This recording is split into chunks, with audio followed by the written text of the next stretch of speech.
Permohonan justice kolaborator yang diajukan oleh Baradae diterima oleh Lembaga Perlindungan Saksi dan Korban atau LPSK. LPSK memutuskan memberikan perlindungan darurat kepada Baradae terkait kasus pembunuhan Brigadir Nofriansyah Yosua Huta Barat alias Brigadir J. Ketua LPSK Hasto Atmojo Suroyo mengungkapkan pihaknya memberikan perlindungan kepada Baradae selama 24 jam penuh di rutan Bareskrim Polri. Dengan adanya perlindungan dari LPSK ini nantinya setiap kegiatan yang dilakukan Baradae akan turut mendapatkan pengawalan dari PLPSK. Hasto menyebutkan tak hanya Baradae yang dapat mendapatkan perlindungan, orang tuanya pun juga turut dievakuasi ke suatu tempat yang aman. Yang menyebutkan lokasinya berada di kampungnya di Manado, Sulawesi Utara. Hasto mengatakan orang tua Baradae ini juga diberikan penjagaan ketat. Pengacara Baradae Roni Talapesi mengungkapkan dirinya tak mau membeberkan lebih detail terkait keberadaan orang tua Baradae untuk menjaga privasi. Terlebih orang tua kliennya saat ini sudah berusia lanjut. Lebih lanjut, Roni menuturkan bahwa pihak kuasa hukum juga telah mengajukan permohonan secara tertulis justice kolaborator Baradae kepada LPSK. Karena itu, mereka juga mengajukan agar Ajudan Irjen Ferdy Sambo itu mendapatkan perlindungan bersama keluarganya. Menurutnya, permohonan itu sudah diajukan secara resmi pihak kuasa hukum saat LPSK memeriksa Baradae di rutan Bareskrim Polri pada Jumat 12 Agustus lalu.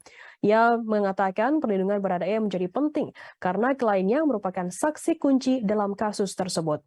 Akan kami tampilkan Tribuners wawancara dari Wakil Ketua LPSK Edwin Partogi Pasaribu. Itu teknisnya akan kami laksanakan nanti di insya Allah pada hari Senin.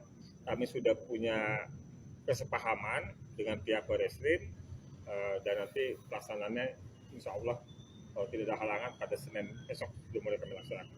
Berarti perlindungan itu belum ya Pak hari ini, baru mulai besok? Ya secara status, kami sudah berikan status justice kolaborator kepada Baradae. Ya. Artinya sudah ada perlindungan sementara itu ya Pak? Ya, jadi kami sudah berikan status sebagai justice kolaborator ya. Dengan status itu tentu soal pemisahan tahanan, soal pemisahan pemberkasan itu menjadi bagian yang menjadi perhatian dari penyidik dalam proses penyidikan. Sudah dari kapan sih Pak sementara perlindungan? Dari sejak Jumat malam. Ada yang Jumat malam. Ya. Pak, terkait amplop tadi itu LPSK gimana sih Pak menyikapinya, menyesalkan atau seperti apa Pak? Ya, itu kan dari pihak pemohon dan sebenarnya dalam konteks itu integritas, kultur budaya, organisasi LPSK insya Allah sangat terjaga lah, ya, bahwa itu bukan yang pertama, ya, tapi untuk upaya-upaya seperti itu, tapi juga bukan pertama yang kami tolak.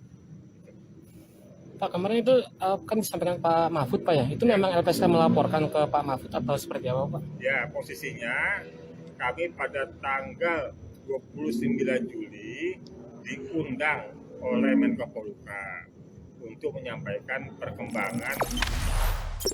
Jangan lupa subscribe, share, komen, dan like ya.